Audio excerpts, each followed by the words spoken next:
Muy buenos días, estimados seguidores y escuchas de estas nuestras microcápsulas de Cultura Jurídica Televisión. En este caso vamos a dar paso a esta nuestra microcápsula, la número 56 ya, la sexta de este año, con tres temas muy interesantes, muy importantes, de relevancia jurídica para entender e incrementar precisamente estos temas que pues algunas veces se hacen o se explican de manera compleja. Lo que queremos es pues tratar de que estas noticias lleguen de la manera más sencilla a todos los que nos están visualizando en nuestros diferentes canales, lo que es nuestro canal en Facebook, Cultura Jurídica Televisión, en nuestro canal en YouTube, Cultura Jurídica TV, en Telegram también tenemos nuestro canal Cultura Jurídica y ahí se están publicando nuestras microcápsulas y también grabaciones de eventos que hemos tenido, de cursos que también se han compartido a través de estas nuestras redes y con el único objeto de incrementar la cultura jurídica de todos los que nos están viendo. Y el primer tema, y que pues ha causado mucha polémica desde la última vez que lo llegamos a comentar el año pasado respecto de la vacunación obligatoria o no. Y habíamos comentado que el año pasado se aprobó por el Senado la obligatoriedad de que como padres de familia, para los menores de 18 años, los niños eh, eh, en etapas tempranas de su vida, los padres de familia estaban obligados ya por ley a que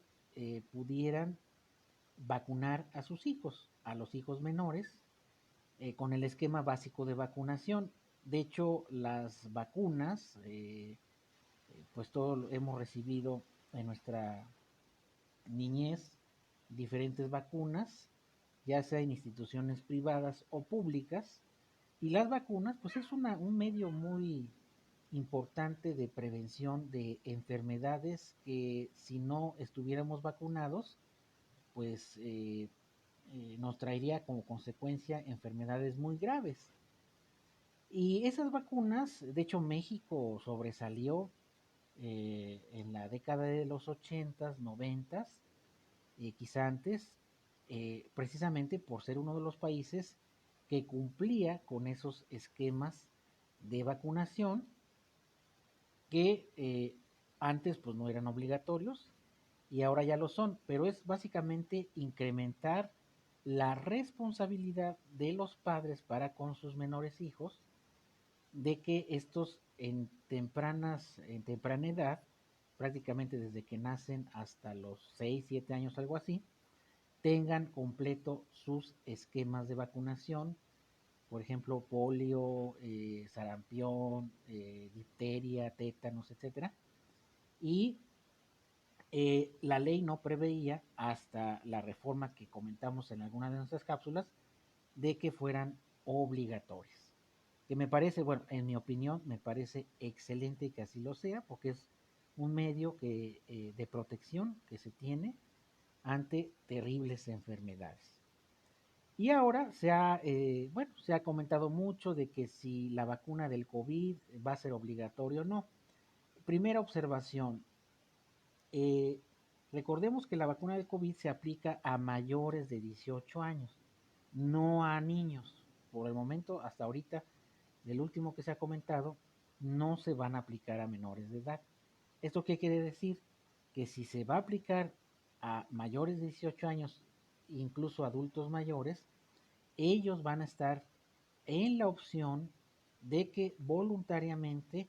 acepten o no vacunarse contra el COVID. Sabemos de que pues, la vacunación igualmente pues beneficiaría a quien recibe la vacuna, beneficiaría de que no enfermara gravemente por este virus del SARS-CoV-2 y la vacuna lo va a proteger. Quizá a lo mejor no sabemos todavía a ciencia cierta si esa dosis que nos van a inocular en el calendario que se prevé, cuánto tiempo nos vaya a proteger, si nos va a proteger 6 meses, un año o más, eso no lo sabemos. Hay quienes han especulado, va a ser obligatorio, etcétera. No, hasta ahorita, por lo menos en México, conforme a la legislación, se ha hecho de tal manera que quien quiera vacunarse está en plena libertad, quien no quiera vacunarse igualmente pues va a asumir el riesgo de que en algún momento se pueda enfermar. Y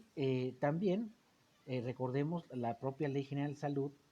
no prevé nada en relación a esto, sí para los niños, sí para los menores de edad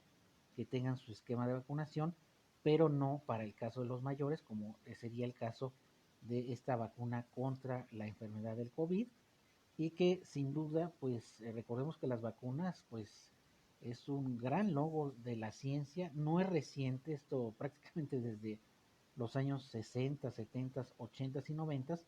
se han desarrollado multiplicidad de vacunas para animales y para hombres, para el ser humano, eh, que han sido probadas científicamente en sus diferentes fases. Claro, aquí quizá la peculiaridad que tenemos es de que pues esta vacuna contra el COVID pues se desarrolló en prácticamente en un año o quizá menos. Quizá a lo mejor se aceleraron las fases y como toda vacuna sabemos que implica riesgos, no, quizá las vacunas contra los niños está probado de que son bastante seguras, pero la del COVID, pues como sigue ese proceso de no saber a ciencia cierta las consecuencias, por lo menos tenemos cierta certeza de que son en una gran medida bastante seguras. Por eso es que yo pienso que a mi particular punto de vista es bueno que se promueva la vacunación. De hecho, es quizá lo más recomendable que nos vacunemos. Sabemos que este proceso va a ser un proceso largo, quizá lleve todo este año y el próximo aquí en México, porque sabemos que hay problemas de producción, de logística, de distribución. Esa comparación que siempre hacen de países ricos y pobres, pues es obvio que los países ricos quieran acaparar las vacunas. Eh, no caben ese tipo de comparaciones. Hay países que no son productores de vacunas, como México. De hecho, México está investigando su propia vacuna. Quizá, incluso he leído artículos que dicen que a lo mejor a finales de este año ya tengamos incluso nuestra propia vacuna de COVID. Cuba lo está haciendo, México, otros países. Sería muy bueno que México tuviera su propia vacuna y que la produjera a escala, pues ahora sí que a escala masiva, pues sería excelente, ¿no? Entonces, jurídicamente es importante aclarar de que jurídicamente a los mayores de 18 años no se les puede obligar a ponerse la vacuna. Habíamos comentado que en la reforma anterior sí se obliga a los padres a vacunar a sus menores hijos, es lo más recomendable, porque pues no solamente está el COVID, está muchísimas otras enfermedades que están circulando y que las vacunas nos van a proteger, ¿no?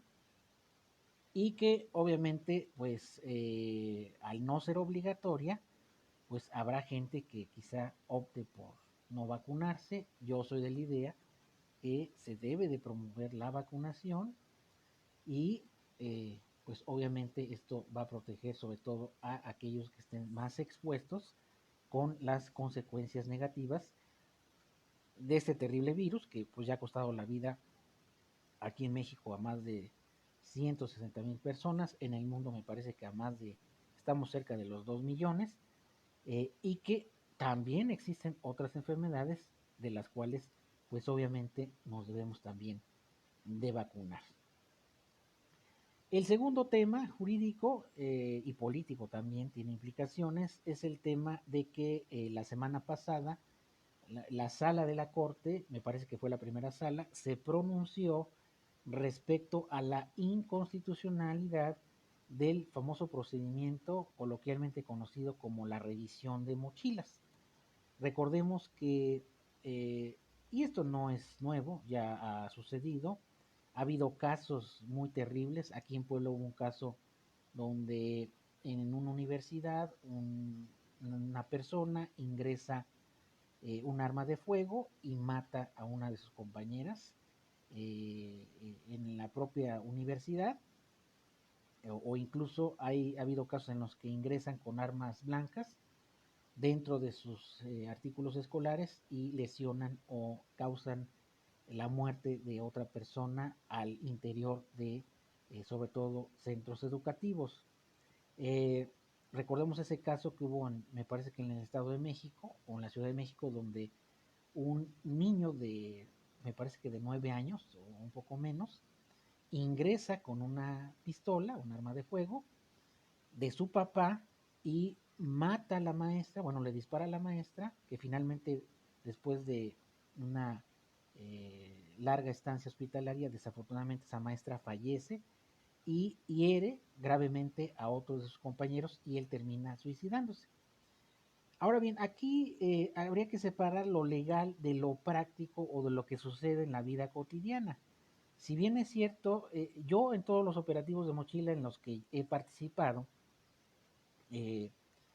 me consta de que los padres de familia y las autoridades escolares se organizan para que voluntariamente acepten los menores de edad, sobre todo menores de edad, y también en universidades, acepten que les revisen sus pertenencias. Recordemos que si cualquiera que dé su voluntad, su consentimiento a la revisión de sus pertenencias, pues no va a haber ningún problema jurídico, lo van a hacer, y esto en cierta manera va a garantizar que pues se evite el ingreso de artículos peligrosos, droga, armas punzocortantes o armas.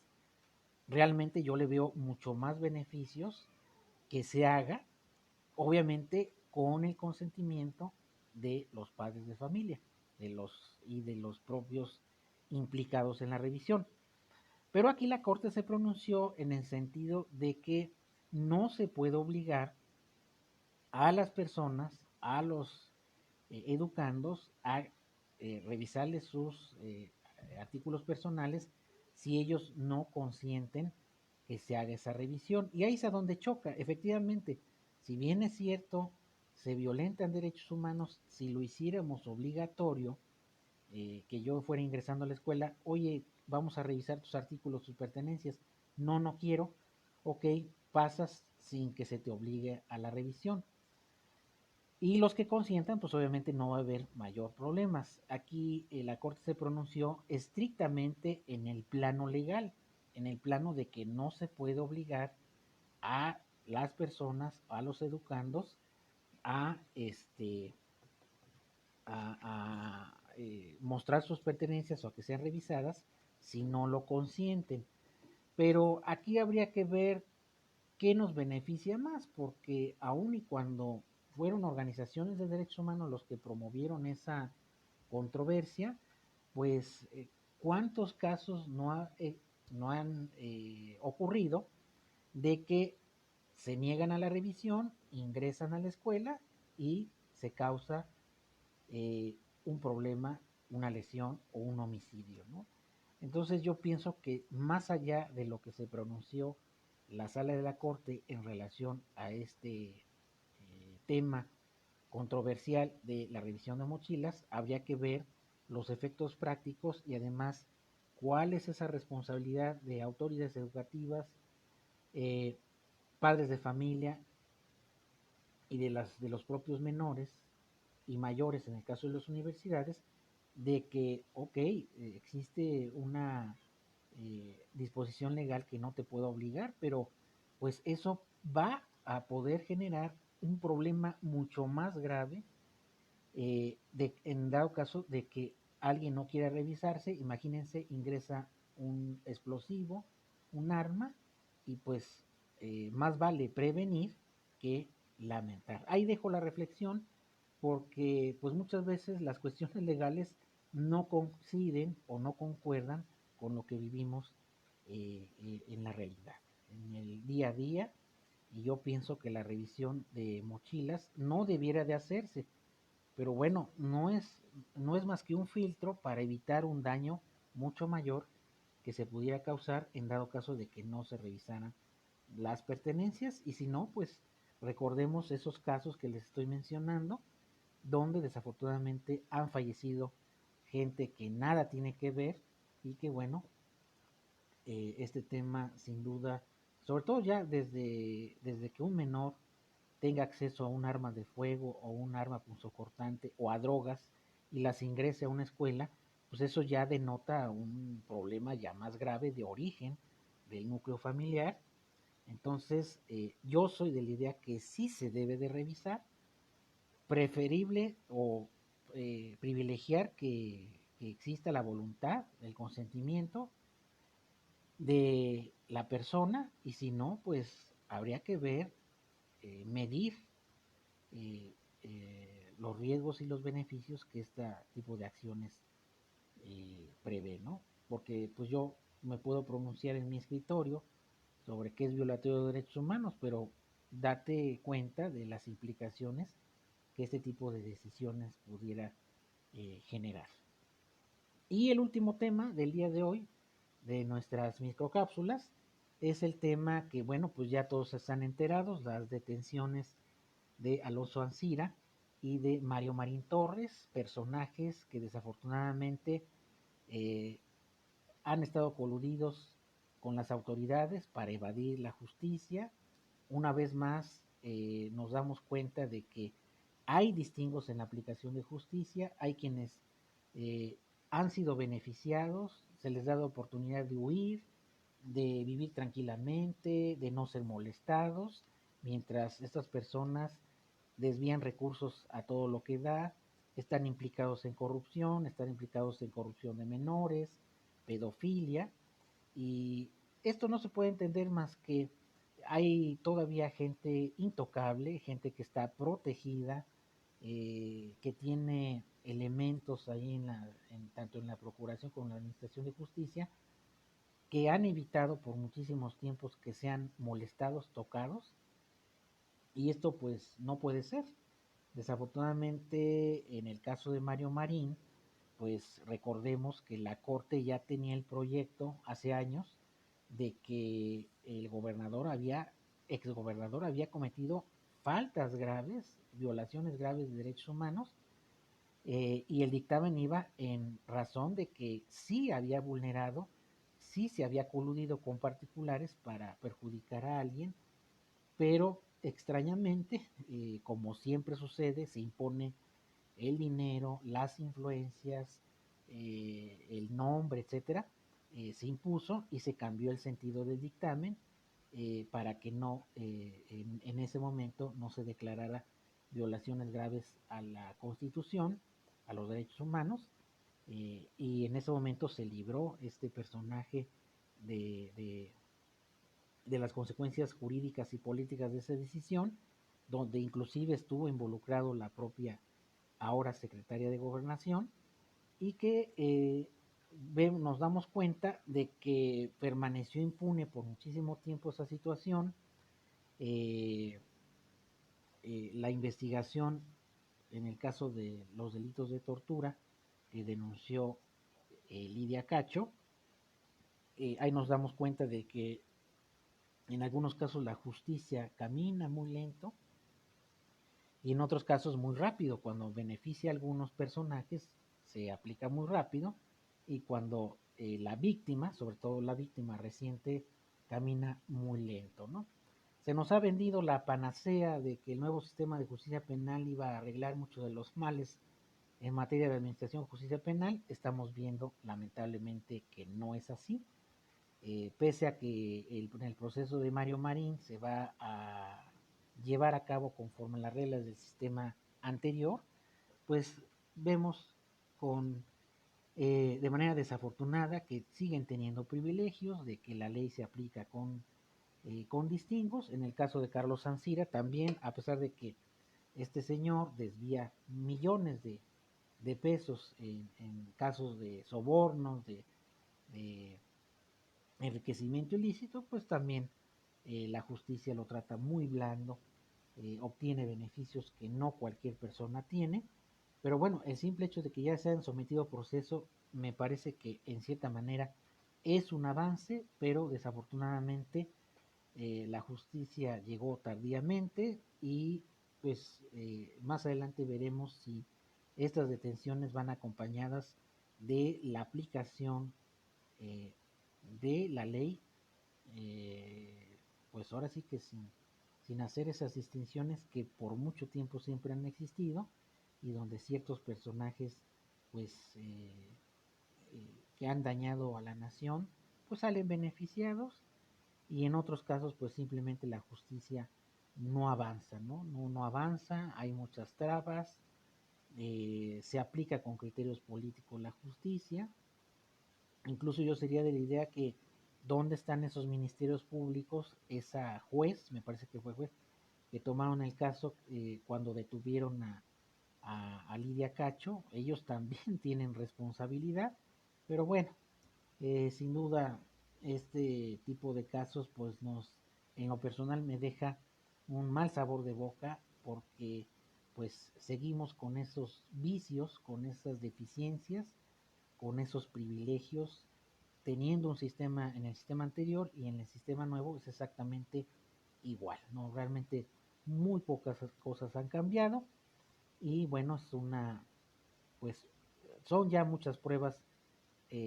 a las que está sometido el nuevo sistema de justicia penal y donde finalmente pues a nadie convence. Pues esos eran los temas que quería yo abarcar en estas nuestras microcápsulas. Saludos a Alberto Barrios, saludos a mi sobrino, que bueno que nos está viendo, a Gilberto Anaya, a Tania Torres y a todos los que nos estén viendo en la grabación de estas microcápsulas. Y no se les olvide suscribirse a nuestra página en Facebook, Cultura Jurídica Televisión, en el Instagram, también estamos como Red Aguados Puebla, en, en Telegram como Cultura Jurídica Televisión y en YouTube también en nuestro canal. Que estén muy bien, que tengan un excelente fin de semana y bueno, pues a seguirnos cuidando hasta que pues tengamos oportunidad de vacunarnos y obviamente hay que promover la vacunación, no hay que dejarnos llevar por noticias fake y bueno, sabemos que la única manera en la que podamos volver a una cierta normalidad pues será mediante la vacuna. Que estén muy bien y que tengan un excelente sábado. Gracias.